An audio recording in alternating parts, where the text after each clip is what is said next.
Vocês pediram e o Falatório agora vai falar.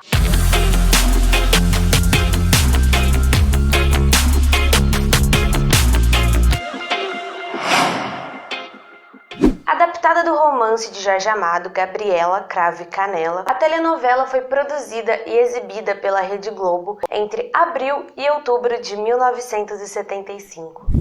Eu nasci assim, eu cresci assim, e sou mesmo assim, você sempre assim, Gabriela.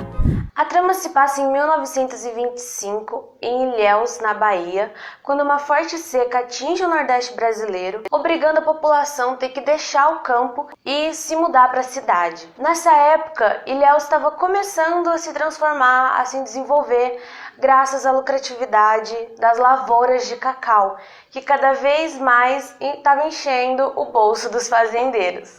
Entre os muitos que tiveram que deixar o sertão nordestino, está a nossa protagonista Gabriela da Silva, que foi interpretada pela atriz Sônia Braga. Ela deixa o sertão baiano junto com o tio e mais 2 homens que iriam trabalhar nas lavouras de cacau. Acontece que o tio dela acaba falecendo no meio do caminho antes de chegar à cidade. Órfã desde pequena e agora de tio também, Gabriela é uma mulher muito ingênua e foi criada em um ambiente onde as situações determinam os seus valores morais. Quando ela se muda para Ilhéus, ela aceita tudo com muita naturalidade, mas acha estranho o jeito que as pessoas vivem na cidade. Moça sofrida, porém sempre muito alegre, Gabriela seduzia os homens de Ilhéus, mesmo que sem querer, com sua beleza ímpar e sensualidade inocente. Acho que a cena que mais representa essa sensualidade e essa inocência é aquela que ela sobe no telhado para pegar a pipa. Vamos dar uma olhada? Eu pego ele pra você, viu? Não chore não que eu já volto.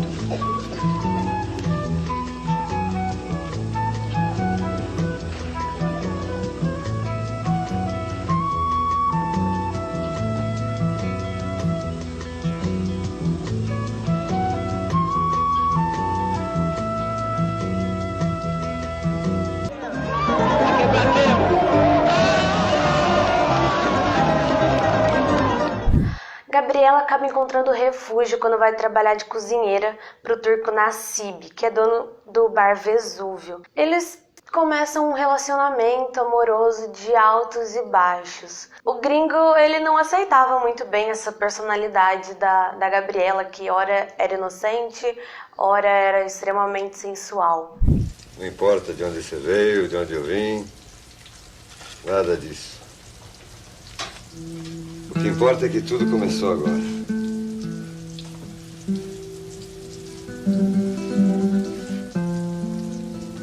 Depois que você chegou, Bia.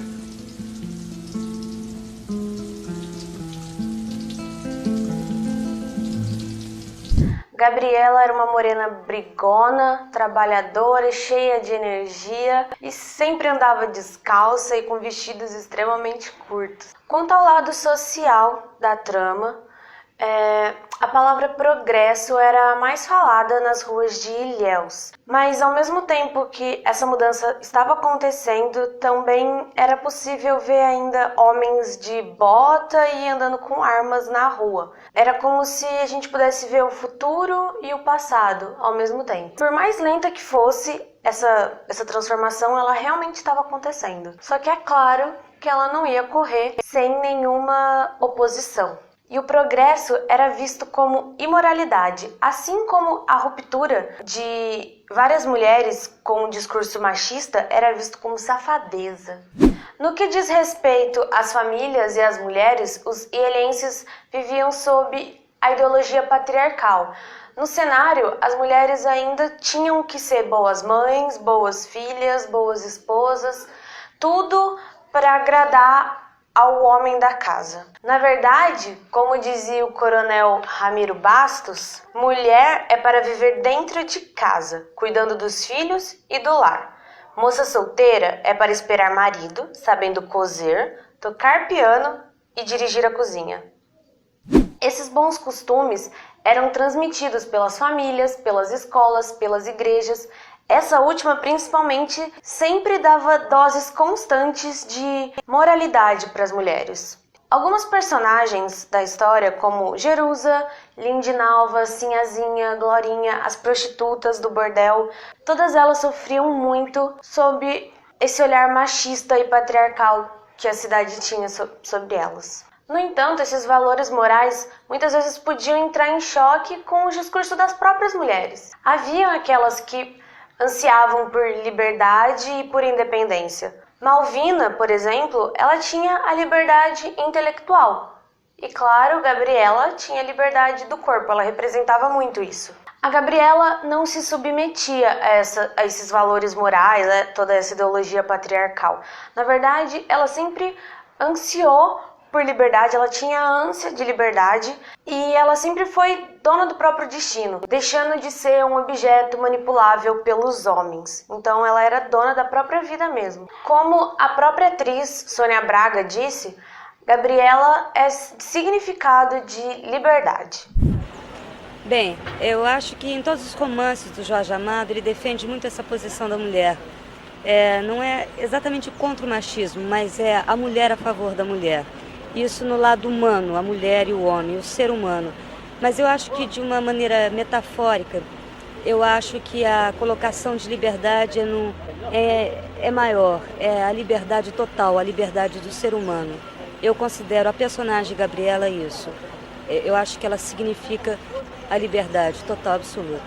Para embasar todas essas informações do trabalho, além da pesquisa documental e além da pesquisa bibliográfica, eu também fiz uma pesquisa de campo quantitativa, ou seja, eu fiz um questionário e pedi para algumas mulheres de 20 a 60 anos responderem para mim. São algumas perguntas simples. Uma delas é se elas tinham assistido a novela, qual personagem mais marcou elas, quais características elas acham que a Gabriela mais representa e se elas acreditam que a Gabriela tem alguma influência no empoderamento e libertação da mulher. Todas elas assistiram a novela e elas concordaram, elas colocaram que a Gabriela era a personagem mais marcante da trama. Além disso, como características mais marcantes da protagonista, ficou em primeiro lugar liberdade, depois independência e o outro foi arrojado, ou seja, uma mulher à frente do seu tempo. E quando perguntadas